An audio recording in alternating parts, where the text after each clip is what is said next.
Chucky is officially coming to Dead by Daylight. This holiday season comes a toy you'll simply die for. Your new best friend is back with his signature stripes and lifelike eyes. This good guy is always ready for some fun. You'll want to keep an eye on him. You never know what trouble he'll get into next. If you lose track of him, don't fret.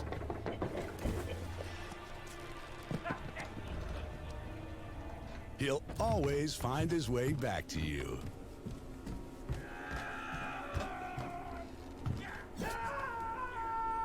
Bring home your friend till the end.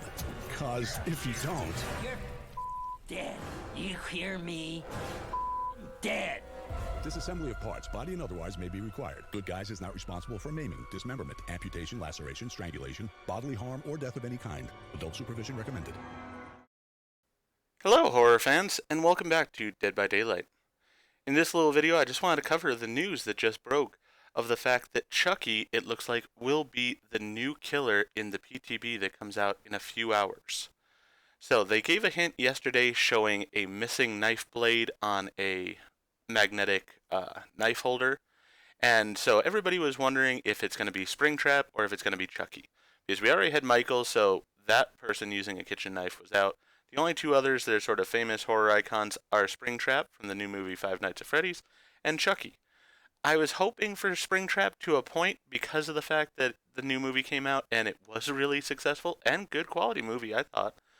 And that would have allowed also for different skins that you could get for each of the different Fazbear animatronics.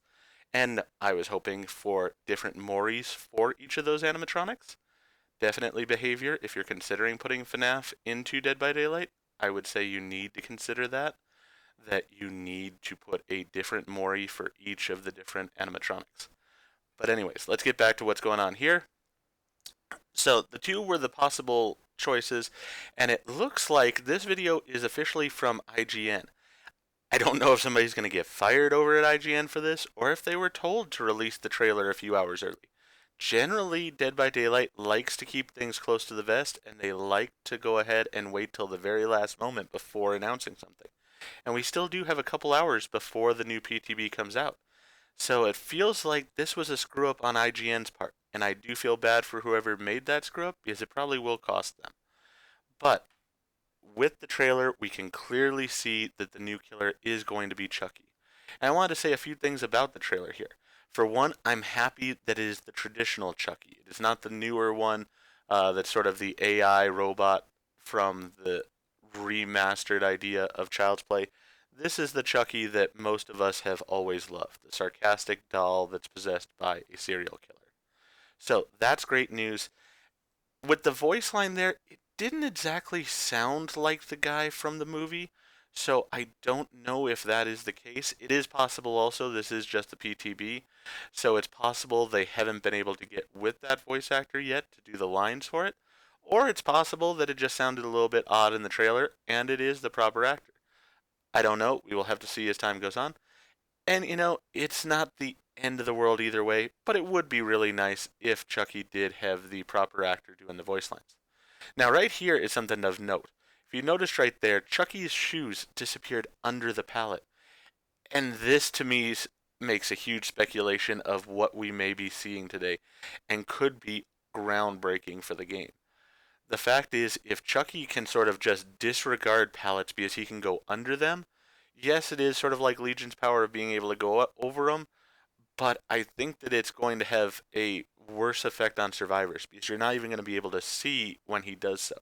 I don't know if there's going to be a noise involved with him crawling, or if he's just going to continue sort of moving as he did, what speed the crawl would be under the pallets, everything of that nature. But the fact that he can go under pallets, coupled with his size, is going to be really interesting for the game because of the fact that really keeping an eye on him is going to be challenging in game. It's going to be something that's very hard. For all of us who have played twins at a point in time, Victor is always very challenging to spot. So it's going to be a very interesting situation of can we keep an eye on this little doll during the game. Now, this does raise other questions in the game of how is he going to get people to the hook and such. We can obviously see his knife is going to be his primary weapon there, which is perfectly fine. I'm not going to try to speculate on any other powers or anything. As I said, he does have the ability to go under pallets. I would hope that's not his only ability. That would sort of be a bit weak as far as a killer, basically making him an M1 killer. And so I do hope that he has something more than that. And then who knows what kind of perks he will have as well in the game. But with that being said, I definitely do plan on playing the PTB as soon as it comes out. I will do my traditional release of a video showing off the killer as well as his power as best I can, and his Mori. And then after that, I will go ahead and make a separate video covering his lore to add to the lore series, because I know a lot of people do appreciate those videos as well. As far as my thoughts on this killer coming to the game, I'm actually pretty pleased with it. I have always liked Dead by Daylight saying that they are sort of a almost horror museum or a horror collection in that way, and they have the most famous horror characters in it. We're still missing Jason, which we definitely need, and we are missing Pennywise, which is more of a I personally need. But adding Chucky to it is a good thing. He is a horror icon. He has had many movies, and he has had the television series as well. I think he's a great get for Dead by Daylight because of the fact that you can do many different cosmetics for him. Personally, one that comes to me off the top of my head that I'm pretty sure I will buy at a point would be the sort of cracked face Chucky that we see in the later movies, if that was going to be something that was available. I won't be getting the AI one if that were to come out, but the cracked face one I think is awesome. The one that's missing half of his face I think is another awesome one. I could definitely see this franchise being one that might allow for a blighted skin for Chucky, which would be a very neat thing as well. And we could see crossover things of having a legendary skin that was a Tiffany doll one. That would also be very interesting. And that also could have its own Mori and would be something I might buy as well. But for now, I've talked enough about this. I will see you when the PTB actually starts. If you enjoyed what I've said in this video, though, please go ahead and click that like button. If you've not already, please subscribe to the channel, click the bell icon, so that you're aware when I produce new videos in the future. Thank you, and I hope to see you all in the fog.